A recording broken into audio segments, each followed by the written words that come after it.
amount of time you spend saying the letter, it changes the meaning. So we have this example before. Allahu Akbar means Allah is the greatest. If I say Allahu Akbar, that changes the meaning. Now, what does that mean? You said it before, the Mary members. If I say Allahu Akbar, that changes the meaning now. Now it becomes a question. Now it means, is Allah the greatest? Mm-hmm. So it makes a very big difference between a long and short vowel. So we have examples here. First one. Does anyone want to try to pronounce this word?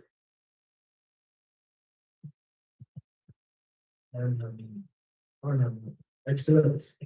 And of course, it's a rabbit. So in Arabic, the way you say rabbit is arnab. Arnab. And the reason why they brought it here is because the first letter is the same thing that we saw above here. Now we're putting it into practice. So here, now we put it in practice. Outer nub. Outer nub. Okay, who wants to try to recite the next or try to read the next word? I'm sorry, you want to give this one? Ibrikun. Excellent. Ibrikun. And it means tea kettle. So this is putting this into practice. So when Aleph has Kesra, it becomes E. Ibrikun. All right, who's next? It's fine. Read this word. Yeah, I have no idea. Well, you at least know the first time because it was up here. What is this one? Aleph with Dhamma? Oh, right. Ooh, yeah, excellent. So, okay, so you read this one? Udulin. Excellent, excellent. Udulin, of course, it means ear. Udulin. Okay, I'm not going to go through because this is a refreshing for little being part tap. Okay. Letter tap, but we want to refresh so we don't forget. So let's go to Mr. Kind of we probably spent the main experience. Mr. Plumer, who doesn't have a vowel, like with the T cutter, in the same thing with the anagram, the rod doesn't have a vowel with it. Yes. So if it has sukoon, which is represented by a circle, or sometimes you see like it's a little like it's like a little like a little apostrophe or something like this, then there's no vowel. So you just say the first part of the word of the letter. So how do you say the letter raw with no vowel? You need a letter to come before it, or else you can't. It's very difficult to say it. So ar. So not ar. Or Ari, or Aru, just Ar, and you stop. So you just don't give it a vowel. About the rabbit one? Yeah. Same thing with the T-color. And every word is going to be inevitably some letter with no vowel. Ibarikun. And then Udunun. So yeah, if I has sukoon, you just say the first part of the letter and you don't give it a vowel. Okay. So,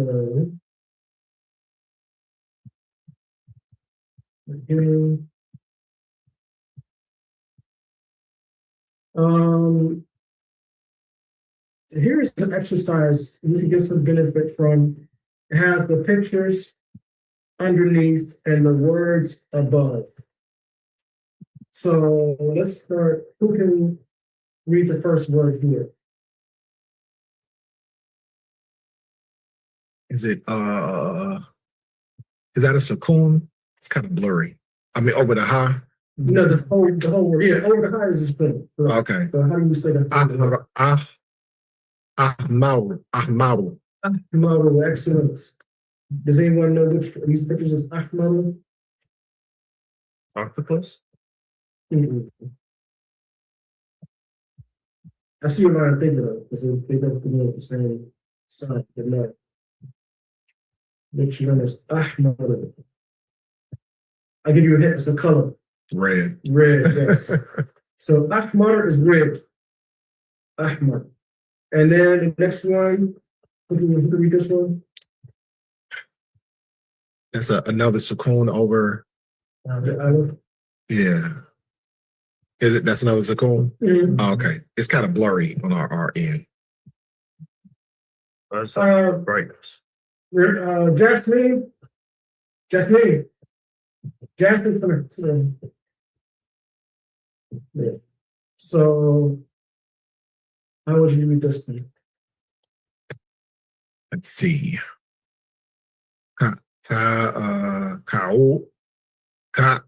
Ka'asun. Yes, cat. So, cat soon. You gotta make sure you don't say if you say that letter from here, it becomes like right. So you have to differentiate between the hamza, which is it's like the aleph, right? So it's like the aleph, and then the ayin is more it comes more from the throat. So it'll be cat soon. Cat soon. Anyone know which these pictures is cats?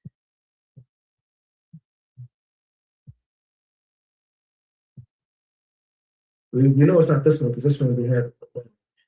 So we can run it back. So we're going to this one, this one. We know it's not this one either. So we got 1, 2, 3, 4. No, it's this one. Cats. The trophy. So trophy is cats. And then the next one, this is a longer word. Anybody want to take a stab at this one?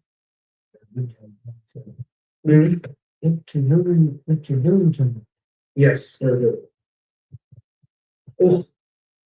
Two boots.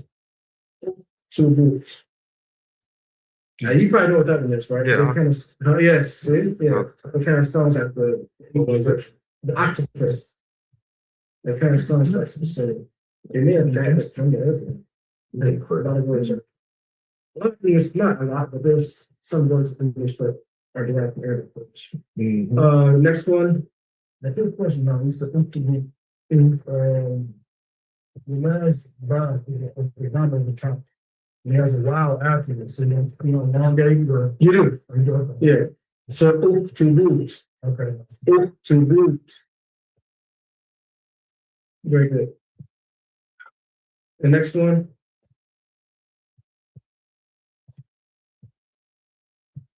Hey, you haven't read Jamie. You want to try this one? Or at least the first letter. Is the first letter we did. Aleph, what Petra is what? Yeah, excellent. See again. Iberico. Iberico. And that was a bug. So we should know that. It was what's it name? That was ear. Wasn't it? It's starting. No, that's teacup. Yeah. Okay. The next one, something we all hate. Oh, Trash. no, rats. Yeah.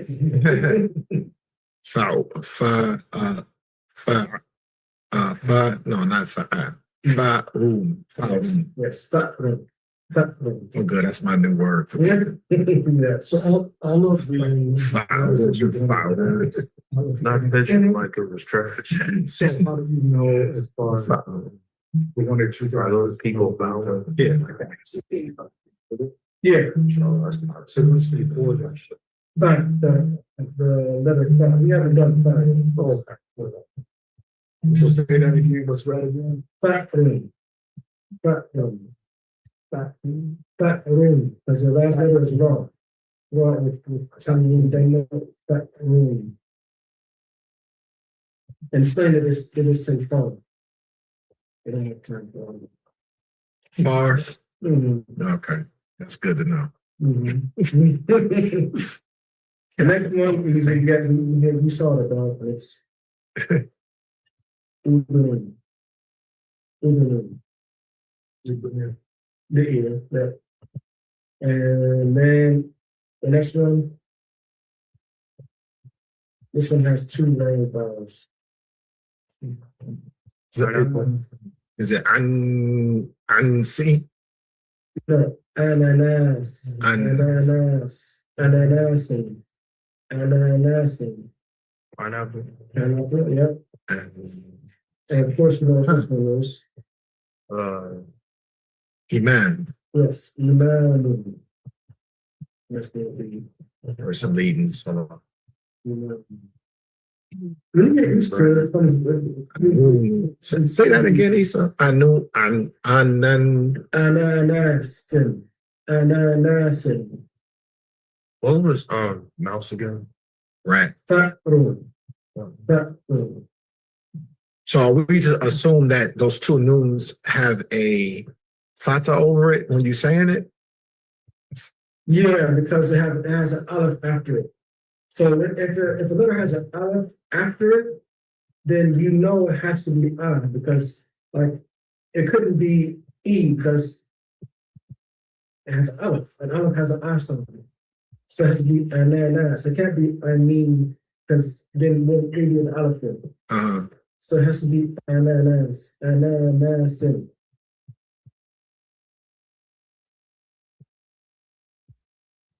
Yeah, it's a good question. Okay, so that's our refresher for the letter. Now we go to refresher for the letter back. You remember what? Back. So first letter after is Aleph, then back. So now we're at back. So at Darth and Fanny, that means the second lesson, and it's back.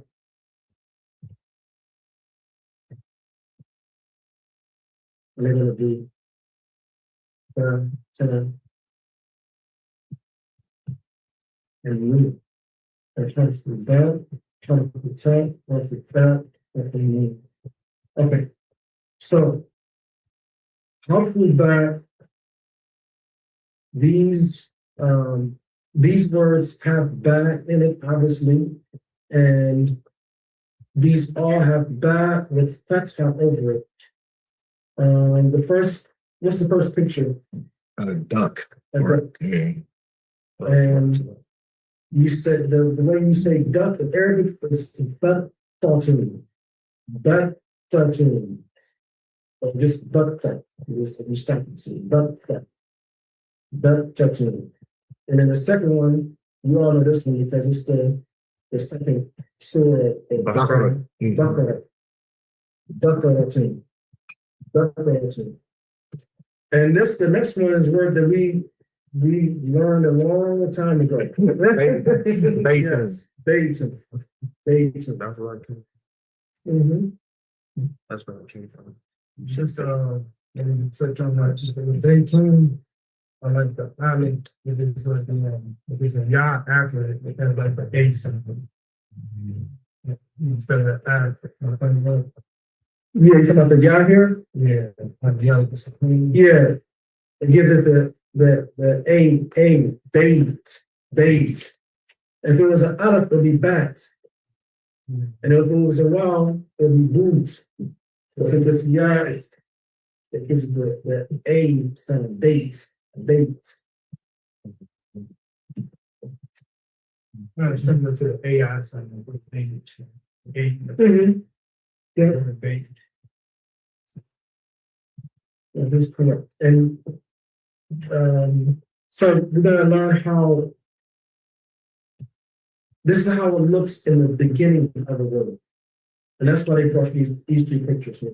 Is it in these pictures it's always the beginning. But when it's in the beginning, it's easy to recognize because it has the dot under it, and it's just really a line with a dot under it. And then when it comes in the middle, you see how it changes a little bit. It's still a line with a dot under it, but it doesn't have this beginning part. It kind of goes up. It's just flat. And then in the end of the word, it kind of looks like the whole letter. So in the beginning, the end is cut off. And in the middle, the beginning and end are cut off. And then in the end of the word, it looks like the full letter. And you'll see some examples of that. But in the beginning of the word, it's like this. And then in the middle, it's like this right here. In the end, it looks like this. But we'll get used to it. Okay. Okay. And how to pass to a pasir and the front back. So the short vowels for back, when there's a line over back, it's back. When it's a line under, it's B. And when there's dhamma over it, it's boo. Back, B, boo. Back, B, boo. Everyone, let's try to recite it. Repeat after me. Back, B, boo. Boo. Excellent. Okay. Yeah. In the beginning of the word. Back in the beginning. Let's touch on. How do we read this word here? A sound. Yes, very, very good. Basal, but you gotta make sure you don't make any elongations. If you say basal, then it changes the meaning a little bit. So basal, and just basal. And of course, Is that a turnip? it's Like a carrot. Pomegranate or something? it Turnip. looks different though, because they're small. It's supposed to be onions. Oh, But since it's yeah, it small, could be. yeah, Yeah, it could. basal. And the next one, Barikun. the second letter here is ta. Yeah, bats. But it's ba with kesser. Bit. Bit Rikun. read. Of course, that is a penguin. Bit read. So try to, as I know is maybe a little bit difficult, but try to memorize these words, what they mean.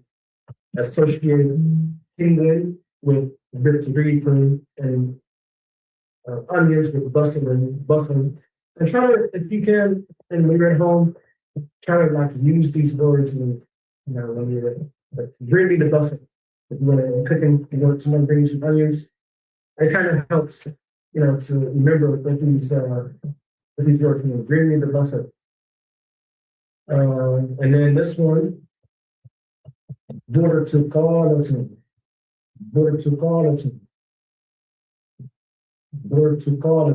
It means orange. So if you're at home, say bring me the border to quality. Bring me a border to quality. Then the more you practice, then it'll like start to stick, and then it'll just become second nature after a while. When you hear it, you may hear someone talking and they say border to quality. Say, oh, no, that's okay. So slowly but surely, you start to be able to understand, and then you start to be able to speak it, and understand what you're reading. But it all has to start somewhere. This is the next thing. So, quick question. Like, you got color orange, you got the fruit orange, it's still the same. It's the same area, but the same color, the same word. No, well, actually, yeah, they do say for orange color, they say orange color. Yeah. Let's see how they say it. Yeah, they use it in the same thing. At least illustration thing. But in Luga Arabiya, Arab language, the orange color is the same as the fruit.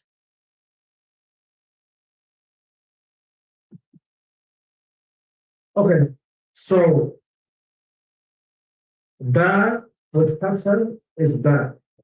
Ba with kasra is b, and ba with dhamma is bu. Ba, b, bu.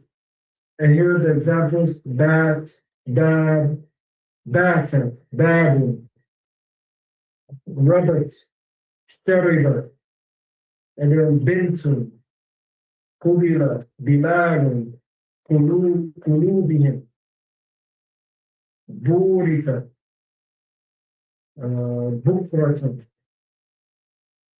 يركب يلعب أبتر أبصاره عبدنا سبحانك.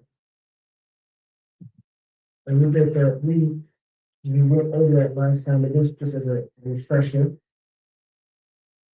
In the beginning of the word, this is how it looks: badly. Bintum, Bukratum. And in the middle, Robert, Tabuki, Abatar. And in the end, Shariba, Yala Abu, Yatu. Okay. So now, and again, these are some more words that you can actually vocabulary: Sabbath, Bates, Tabib, Ibri, Bint, Protocol, Ibr, and Jordan, the snake.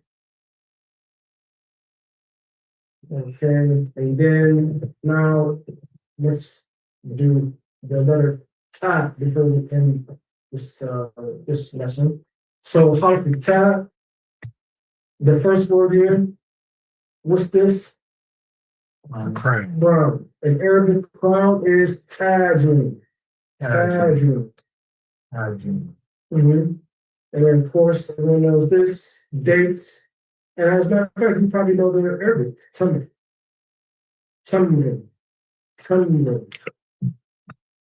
And then this one, anybody think you know what this is?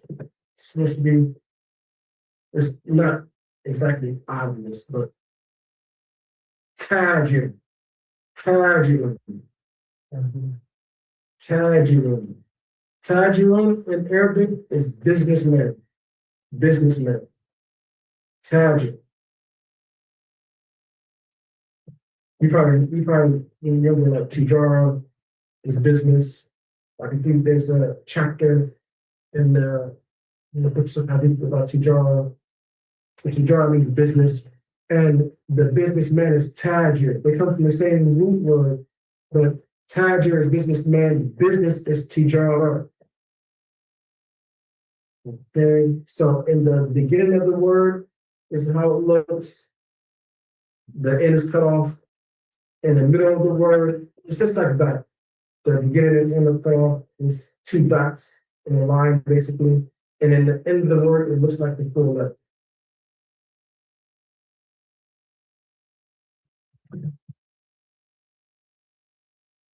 There's Ta in the beginning.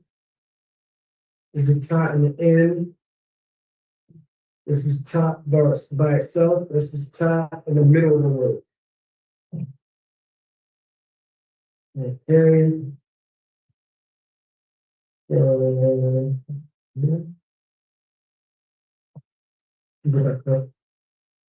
Again, and Arabic crown is Tajun. Everyone say Tajun. Or when you stop, you just say Taj, and then everyone will know what you mean. Crown. And then Tamar or Tamrin, and Tajir. So these are the new words for today. Make sure you don't forget them. Get used to them as much as possible. Try to use them if you can. Like, I want to be a Tajir when I grow up. I want to be a businessman. You talk to your kids, you want to be a Tajir when you grow up, a businessman. You say something like, bring me the tummy. It's time to break fast. Bring the tummy. Crown's probably different. No, fix your Taj. Brother, fix your Taj. What is crown again? Taj. Fix your Taj, brother. Summer is a date. Yes. Taj. Yeah, that's me. We just got to make it slang for us. Yeah. We're using this. Because the one for rat, I'm definitely going to try to use that other one. Yeah. What is wrong again? or ta'un. Ta'un. No, Ta'un. ta'un. So just go over these three lessons, get these some try to memorize the vocabulary. Yeah, next time we'll start with we'll review what we did today, and we'll start with the harf that.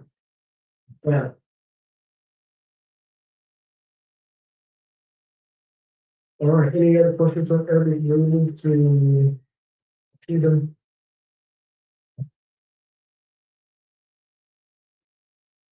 Okay, so let us think of where we left off last time.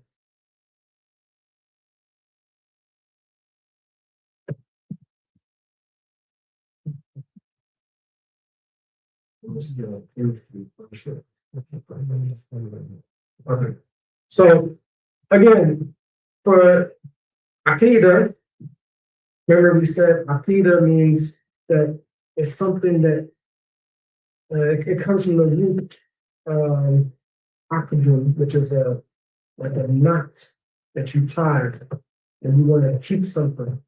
And that's why we call it Aqeedah, because we want this to be firm. We want it to be unwavering, not something that's like, you're kind of like in doubt about and you change every couple of years or whatever. No, we want this to be like our belief to be firm, but it has to be firm upon the truth, because it doesn't make there's no benefit if you're just, if you have a belief and you're firm upon it, that's the wrong belief. Then that turns into stubbornness. That's not what we want. You want to be firm on the correct belief.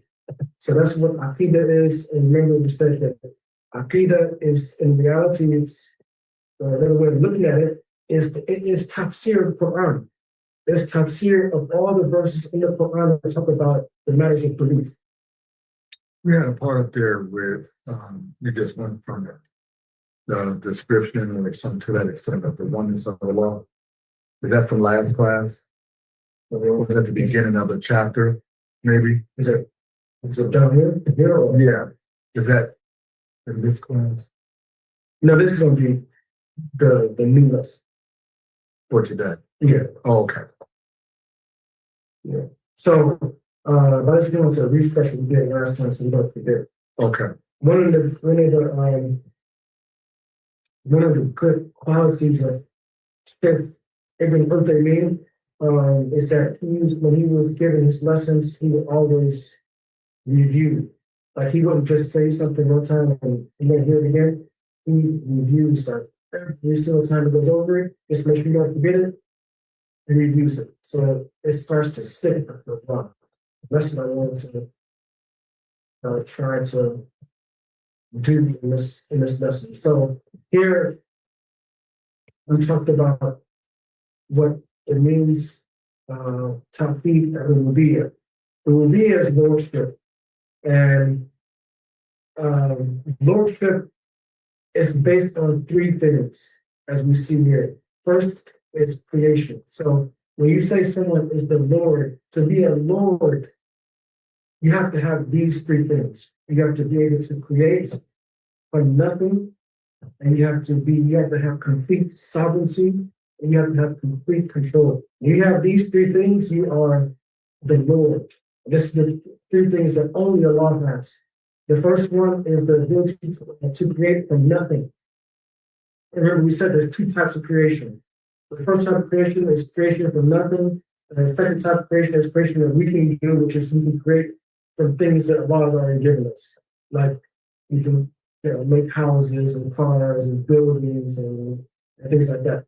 But we're using what Allah gave us. So that's not the perfect creation. The perfect creation is something that only Allah possesses. And that's why it's here, the ability to create from nothing. Is there a name for it? The name for Like, is there an Arabic term for where Allah creates from nothing? there's not one word for it, but you can find in the Quran, like these verses, for example, where it says, unquestionably, His is the creation and the command Blessed is Allah, Lord of the worlds. There's a verse in the Quran where Allah says He creates just by saying be.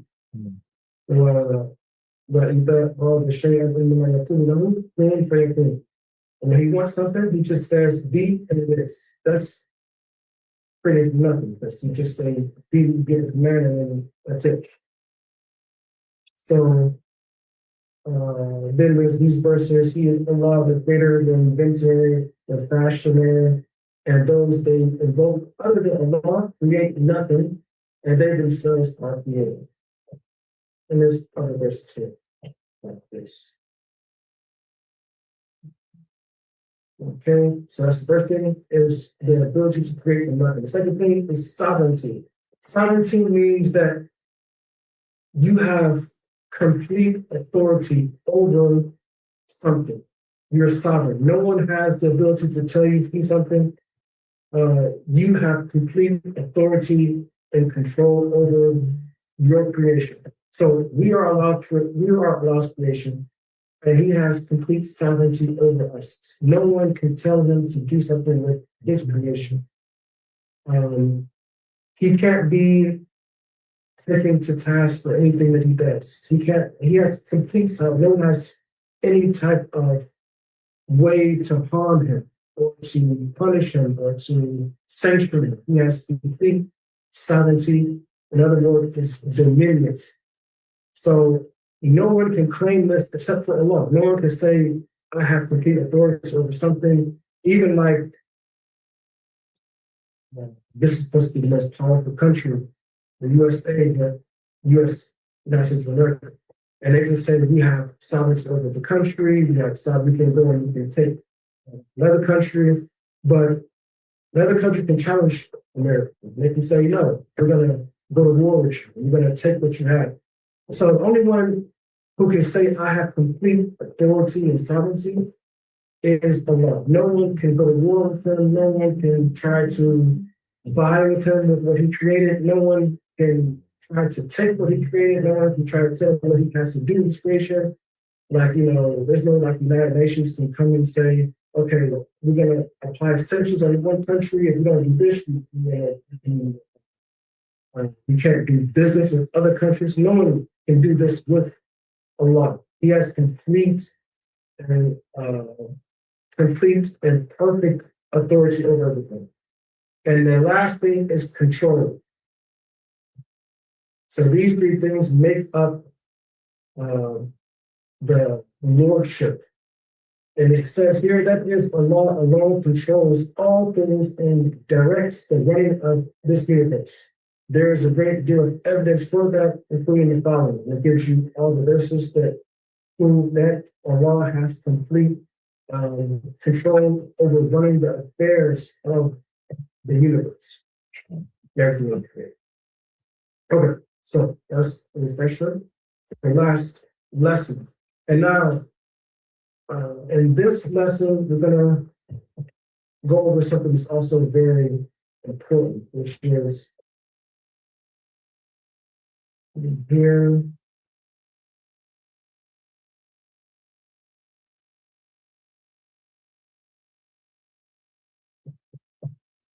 Okay. Evidence for the existence of Allah other than religious texts. So when we are given da'wah, or even when we are thinking and pondering over Allah and what He created, and over the existence in general, there are sometimes, if you come to someone with Quran or Hadith and they're not Muslim, for example, they're not going to accept it because they say, we don't believe in it. So how do you prove to someone that Allah exists without the Quran, without the Hadith? Is three ways. The first way is the innate human nature, or fitra. The second way is reason and common sense.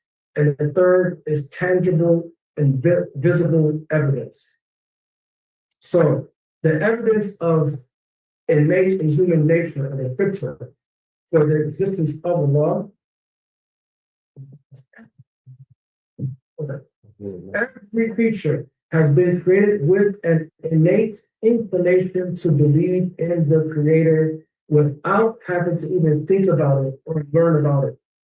And he will not be diverted from this natural inclination, except in the case of one who was taught something different that diverts him from that. The Prophet sallallahu alaihi wasallam said, every child is born in a state of fitr. Then his parents make him into a Jew or a Christian or a Zoroastrian. This is narrated by Al-Bukhari and Muslim. He did not say, or they make him into a Muslim, because he is already Muslim by nature. It naturally affirms the oneness of Allah. And Allah says in the Quran, so direct your face toward the religion, inclining to truth, adhere to the fitrah of Allah upon which He has created all people. No change could there be in the creation of Allah. That is the correct religion. So if you were brought up in the rainforest, you didn't have any parents, there were no other human beings around, you would still conclude that there's a creator. And you would not say, oh, there must be three, there must be a father, there must be a son. You would never think about that. You would just say there has to be one creator who created all of this. Right. And you wouldn't know what his name was, you wouldn't know anything, but you would just know that. And that's what it means, the fiction, just the innate human nature. Reminds you kind of the epiphany that Prophet Ibrahim alayhi salam had. Mm-hmm. You know what I mean? About he looked at the sun, he looked at the moon, and was like, well, I'm just going to worship who created all of that. Exactly. Yes. So that was his common sense, what you're getting ready to go to now. The common sense. Yeah, you don't have to learn how to explain that Allah is one. Like if you were a Christian, you say, look, I'm going to go and explain to people in church. You have to go and look at study, someone has to sit you down and tell you this is what you say, this is how you explain it. But with Islam, you don't have to have someone sit down and explain to you how to express to other people that Allah is one. Because everyone knows that this is common sense. Allah, so the very definition of God is that He's all powerful. He doesn't need any help, He doesn't need any assistance, doesn't need any offspring, doesn't need anything because He's all powerful. So it needs no explanation. Not to get off, but because I never heard the other word before. They said that your parents make you Jews or Christians, and the other word is that was used. Zoroastrian. Yeah, I never seen that other word within that. Yeah, always just saying Jesus and Christians. That's a old religion. That's a religion. Mm-hmm. Yeah, I think in Persia, they used to like worship fire and stuff like that. So it's just another religion that was real popular in that area. Yeah, and I'm like, man, they was in all kind of stuff. And now you have Hinduism and Buddhism and Taoism and all kind of so many religions that parents teach their children when they but the innate human nature will always point to there's only one creator, and you'll always find something strange about worshiping something that's created. You'll never be able to rationalize that to your conscious. Why am I worshiping something created? So the innate human nature will never leave. But people, just so they can, they don't take the truth seriously. People don't take it, and everything else they take seriously, but when it comes to religion, like you see people in India, for example, everybody wants to get out of the state of poverty. They don't care if their parents were poor. They don't care if their parents were poor and all their ancestors were poor. They don't care about that. They want to be rich. They want to get a successful career and, make, something out of their material life. But as far as religion, I'll just be Hindu. And my parents were Hindu, and my grandparents were Hindu. It doesn't matter if it's right or wrong. I'll just do it. Because they don't take it seriously. They take money seriously. So they'll change that part of their ancestors, religion.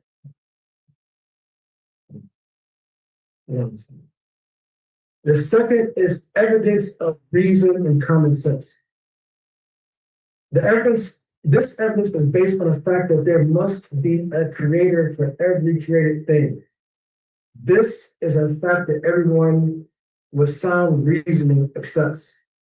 When the Bedouin was asked about the existence of Allah, he said, on the basis of reason and common sense, the presence of dung indicates that a camel was there, and footprints indicate that someone passed by. The heaven with its big stars, the earth with its varied terrain, and the sea with its waves. Do they not indicate the existence of the all-knowing, the all-aware? So, yeah, just by common sense, you can deduct that there must be a creator. If there is a creation, not just a creation, but a creation that has a system. It's just not a random creation. We have two eyes, as we have symmetry, we have, the ability to walk and these things, and the way our body functions to allow us to live for a certain amount of time. This is a system. It just didn't pop up. It couldn't have just, an explosion happened and everything's popping in place like that. This doesn't make any sense.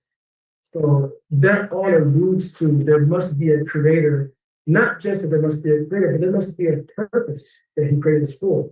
Because we're living a certain amount of time, dying, another generation comes and And just to show the complexity of everything is that all the literally all your bodily functions, like the projector cut off, but I'll cut back on. But your body functions like your bones and all your organs, they all work like one big computer. right. Everything works for something else. Like even when even like the food we eat supports our bodily function. Like all the natural food that Allah gives us. So like everything works as a system, and just shows how nature is very like complex. Exactly. So it's kind of crazy how people don't believe there's a creator of all that. Right. And the question that It was interesting when Askia was in Fire Academy, and they have to do an EMT portion, in order because they first responders. So they have to study the human body, And he said that was his thing. He said, "It's no way in the world after reading all of this, there's no in the world that somebody could deny Allah. Just the way that the body functioned and the heart, and it pumps the oxygen and takes this out, and everything's so complex within each individual organ. It's all in one area." And it feels like everything serves a bigger purpose, like your nerves, like just your nervous system, how you're able to feel everything that you touch, literally.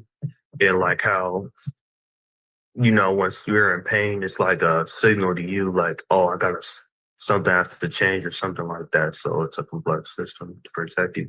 Right. I read they said if we were to take our veins or whatever, our blood vessels, and lay them out in a line, it's something like 1,000. It's like miles, like hundreds of miles, and just this one complex body. Yeah. That's hard. It's amazing, man. So, the question that always gets atheists is that they say that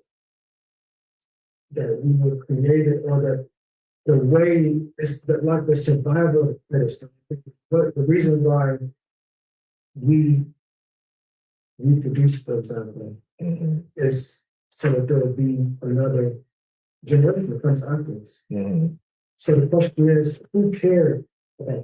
Right. Who cares that another generation will come after us, or that we will survive this amount of years, or the fittest will survive? Who cares about that? There's no creator. Right. And they don't have an answer for that. So there has to be someone who wants this to continue. Right. So Until it's in terms of being in that state of fitra, as you were talking about, there's a brother who had taken the Shahada. He was an admiral in the Navy, and he took the Shahada, and he was an atheist. And he said that they had it's called the atheist prayer.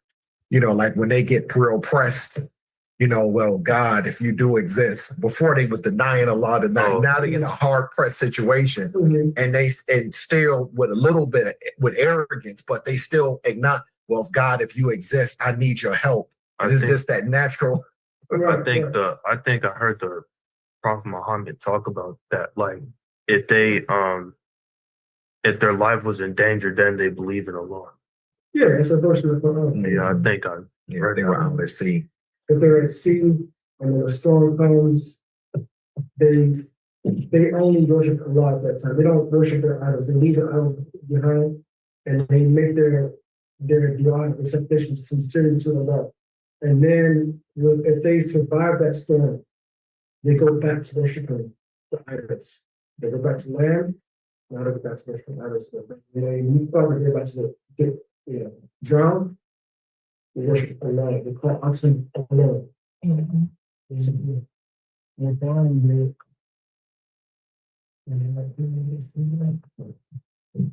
You still on? Okay. All right. It is narrated that some atheists asked one of the scholars to debate with them about the existence of Allah as a return, and made an appointment for that debate. The scholar came late, and that was done deliberately. When he came to them and they asked him why he was late, he said, "A river prevented me from coming to you, and I could not find anyone to transport me to you. But I did not have to wait for long until a boat came along with no helmsman to steer it. So I embarked on it, and it brought me to you." The atheists were astounded. And they said, "What on earth are you talking about?" He said to them, "You deny that this universe has a creator, but you do not believe that a boat could not have a helmsman." They accepted his argument and affirmed the existence of Allah. So he proved to them by this argument that there must be a creator of this universe in order for it to be able to function and not just. And one of the things that everyone affirms, if you ask any atheist or any agnostic, if he said, do you like save your retirement? He said, of course. And he said, why are you so sure that this earth is going to be here after 20 years, 30 years? And you seem to be confident. It's like no one ever thinks that I'm going to wake up and then the world just going to disappear. It's going to just cease to exist. Everyone, no matter what religion, everyone is confident that they're going to live to time. That this world is going to be here for them, their children, their grandchildren, their great-grandchildren. Where's all this confidence coming from? You don't think it's about. If it came by just an accident, it can just leave by accident too, at any moment. But everyone, no matter what religion, this is the picture. Everyone knows this earth is going to be here for their great, even great grandchildren. They don't have any speck of a doubt that this one day explosion happening and everything's supposed to be going. So this is another argument that can be used to remind someone that because they know deep down, they know that Allah exists, but they just deny it and cover it up. That's why the kafir is called kafir. Kafir does not translate directly from Arabic to English as disbeliever. Does anybody know what kafir actually means? Mm-hmm. It's an occupation actually. Mm-hmm. A farmer is called a kafir because he puts the soil over the seeds to let it grow. So this is what kafir means. Kafir means to cover something up. So everyone has this innate picture inside of them, but the kuffar cover it up. They cover up that. They cover up the truth of Islam. They cover up their whole life, not from people necessarily, but from themselves. Yes, they cover from themselves, so they don't have to become Muslim. They cover up this truth until they die. That's what they call it, kafir. And the kuffar, if you're someone who you've made your job to cover up Islam from the masses. You didn't want them to learn about, to know about Islam, to know this religion. You're a kafir because you're covering up the truth from the people.